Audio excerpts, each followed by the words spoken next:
Hello friends, आज की खास रेसिपी है मेथी के लड्डू।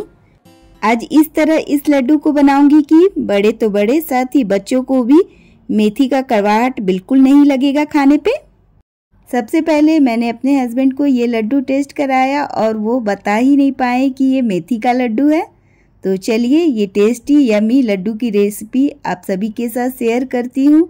बिना कड़वाहट का इस लड्डू को कैसे बनाते हैं।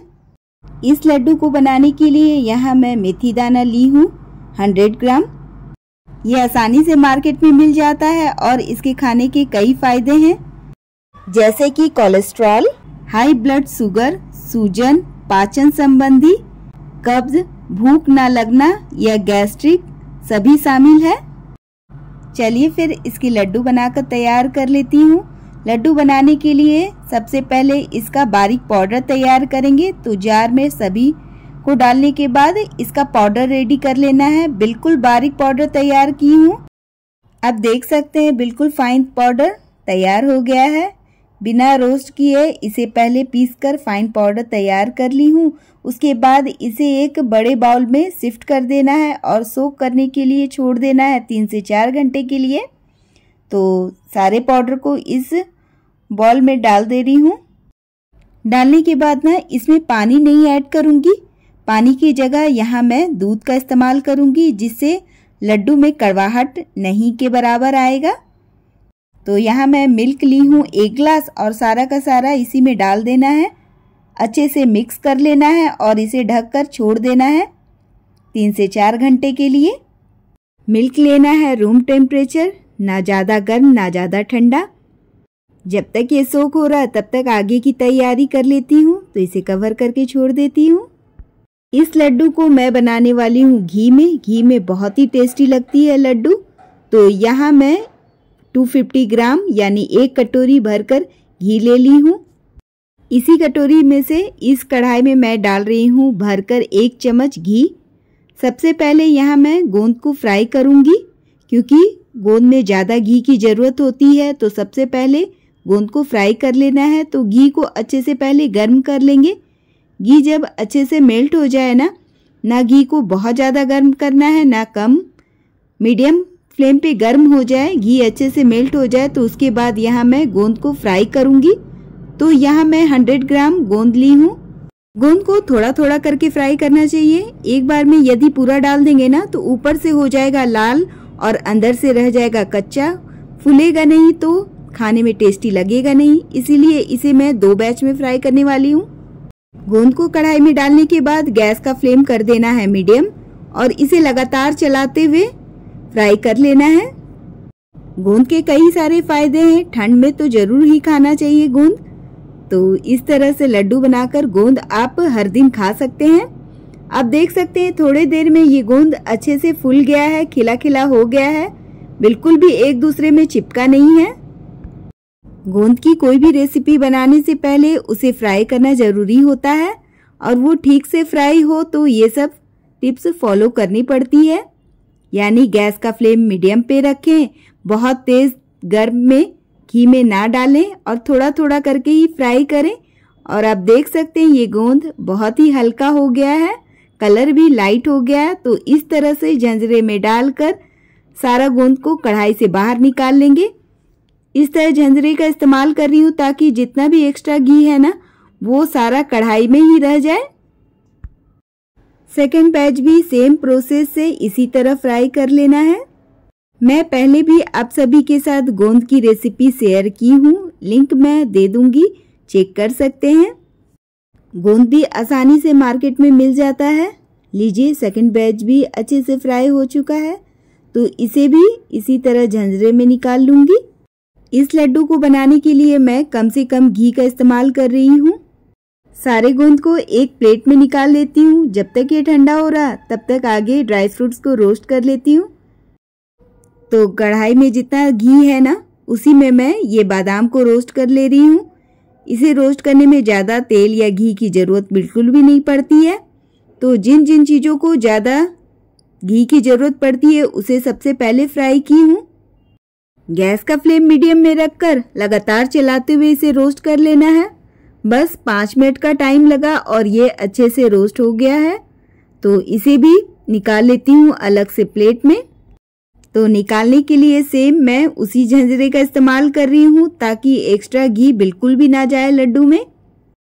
इसे निकालने के बाद मैं इसमें काजू फ्राई कर लूँगी। तो आपको जो भी पसंद हो ड्राई फ्रूट्स उसे ऐड कर सकते हैं अपने मनपसंद, और क्वांटिटी भी खुद ही डिसाइड कर सकते हैं। सारे ड्राई नट्स को जब रोस्ट करके लड्डू में मिक्स करते हैं ना, तो लड्डू की सेल्फ लाइफ काफ़ी बढ़ जाती है, साथ ही लड्डू का स्वाद भी बढ़ जाता है। तो जब भी बनाएं तो ड्राई नट्स को रोस्ट करके ही डालें, तो फटाफट से ये नट्स ना रोस्ट हो जाती है और कलर आप देख सकते हैं चेंज हो गया है। तो इसे भी निकाल लेती हूँ। काजू के फ्राई हो जाने के बाद अब इसी कढ़ाई में अखरोट को भी रोस्ट कर लेना है। तो इसे भी रोस्ट करने में ज़्यादा घी की ज़रूरत बिल्कुल नहीं पड़ती है। तो लगातार चलाते हुए गैस का फ्लेम मीडियम में रखकर इसे रोस्ट करना है। बस इसे भी 3 से 4 मिनट का टाइम ही लगेगा रोस्ट करने में। इसके रोस्ट होते ही इसी कढ़ाई में मैं मखाना भी रोस्ट कर लूँगी। तो मखाना को भी ना ज़्यादा घी की ज़रूरत बिल्कुल नहीं पड़ती है, इसे ड्राई रोस्ट भी कर सकते हैं। गैस का फ्लेम अभी भी मीडियम पे है और इसे लगातार चलाते हुए रोस्ट करेंगे जब तक ये क्रिस्पी ना हो जाए। इसका कलर चेंज हो गया तो इसे तोड़कर देख लेती हूँ। इसके साउंड से ही पता चल रहा है ये अच्छे से क्रिस्पी हो गया। तो इसे भी शिफ्ट कर लेती हूँ दूसरे बर्तन में।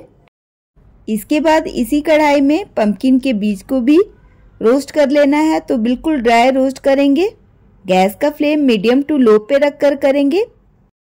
लगातार चलाते हुए रोस्ट करेंगे ना तो सभी तरफ से एक ही जैसा रोस्ट होगा। और लीजिए ये भी रोस्ट हो चुका है, कलर चेंज हो गया। तो इसे भी निकाल लेती हूँ। अब सेम इसी कढ़ाई में मगज के बीज को भी रोस्ट करना है।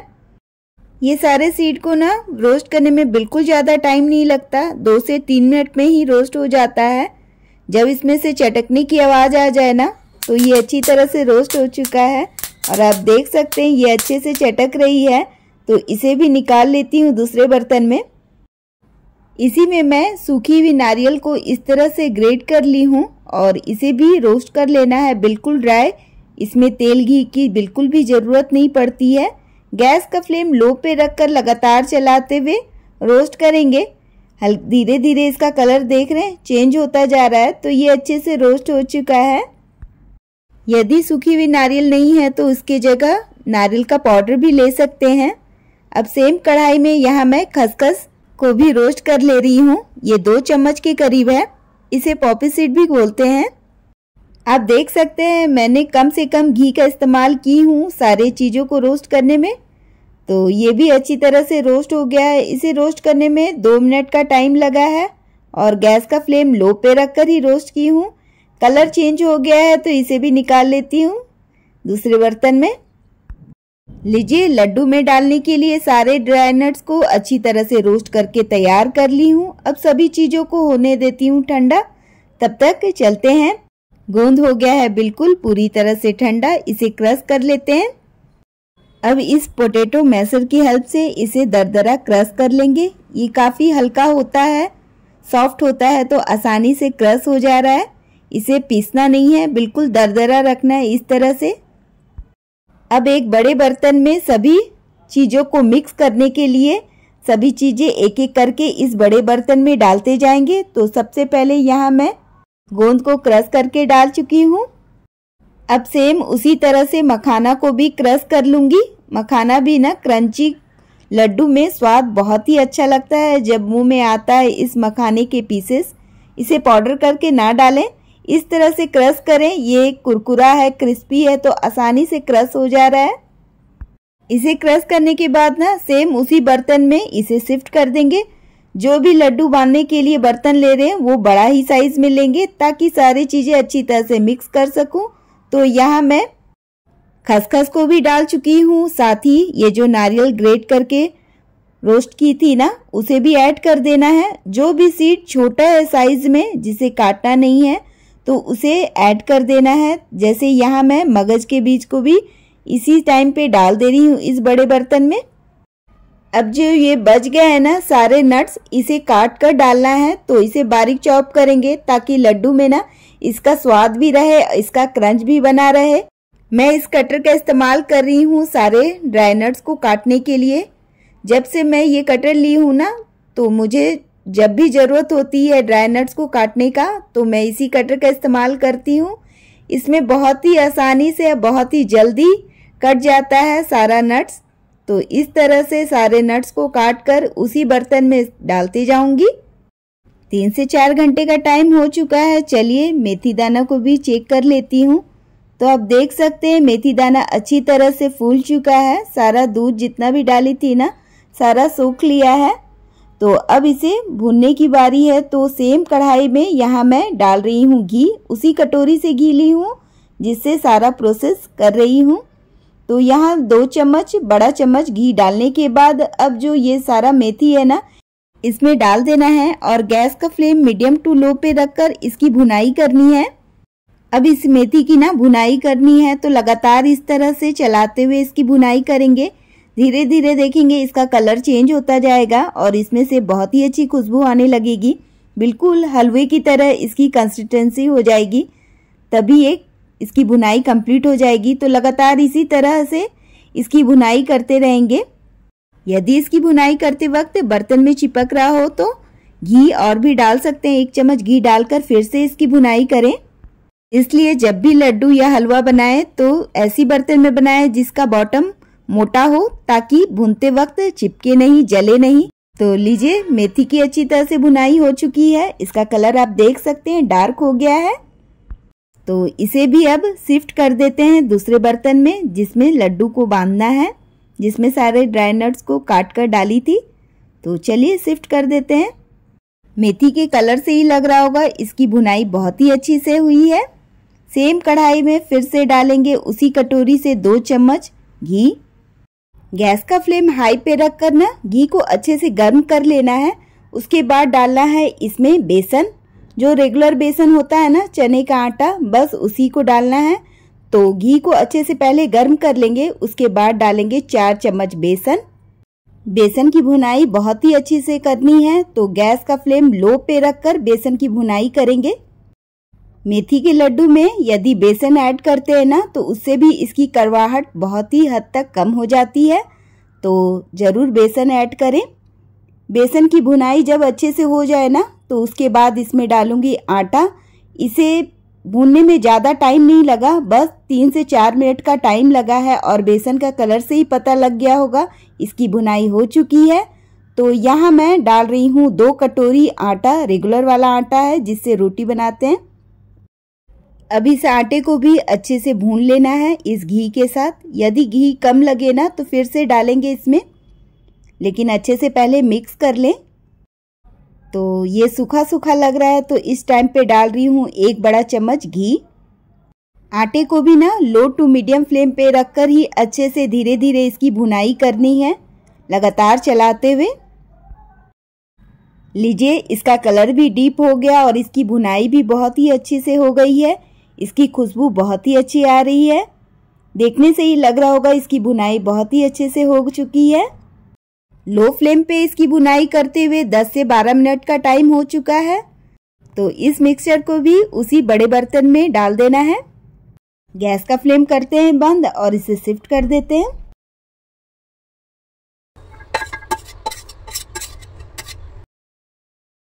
लीजिए इस लड्डू में डालने वाली सारी भुनी हुई चीजें एक ही बर्तन में डाल चुकी हूँ। अब सभी को करना है अच्छी तरह से मिक्स। इस ठंड इस लड्डू को जरूर बनाएं और हर दिन खाएं, जिससे रहेंगे बीमारियों से दूर। इस मिक्सचर का टेक्सचर देख रहे हैं, नट्स को चॉप करके डालने से है। मिक्सचर से जब लड्डू बनेगी ना तो बहुत ही टेस्टी क्रंच आएगा मुंह में।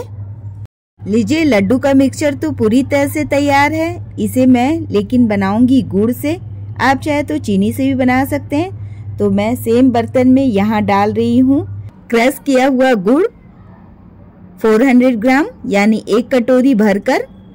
गैस का फ्लेम लो पे रखकर इसे पूरी तरह से मेल्ट कर लेना है। तो इस टाइम पे डाल दूंगी 1 चम्मच घी। घी से बहुत ही अच्छा साइन आएगा और बस मिक्स करते हुए रहेंगे और आसानी से ये जल्दी से मेल्ट हो जाएगा। इसमें पानी नहीं डालना है, इसकी चाशनी नहीं बनानी है, बस गुड़ अच्छे से मेल्ट हो जाए उतना ही पकाना है, इसका कच्चा फ्लेवर निकल जाए। जब इस तरह से मेल्ट हो जाए ना और बबल आने लगे तब इसमें डालेंगे 1 चम्मच सौंठ का पाउडर। लड्डू में अच्छा फ्लेवर लाने के लिए 1 चम्मच इलायची पाउडर भी डालेंगे। अब इसमें डालना है जायफल। तो यहाँ 1 जायफल ली हूँ और उसे इस तरह से ग्रेट करके डालूंगी। तो यहाँ मैं हाफ जायफल को ग्रेट करके इस तरह डाल दे रही हूँ गुड़ में। साथ ही 1 छोटा चम्मच काली मिर्च का पाउडर भी ऐड कर रही हूँ। अब गुड़ में ना सभी पाउडर को अच्छी तरह से कर लेना है मिक्स और ये गुड़ हमारा बिल्कुल तैयार है। अब इस गुड़ को उस मिक्सर में डालने से पहले क्या करेंगे, बीच में एक होल बनाएंगे ताकि मिक्स करना इजी हो जाए। इस तरह से अब सारे गुड़ को ना इस होल के अंदर डाल देना है ताकि मिक्स अच्छे से कर सकूं। अब इस गरम गुड़ को डालते ही अच्छे से मिक्स करना है फटाफट से एक बड़े चम्मच से, क्योंकि ये अभी काफी गर्म है। जब अच्छे से मिक्स हो जाए ना, छूने लायक हो जाए, तो हाथों से भी प्रॉपर इसे मिक्स करेंगे इस तरह से। और मिक्स होते ही बस इसे बांधना शुरू कर देंगे।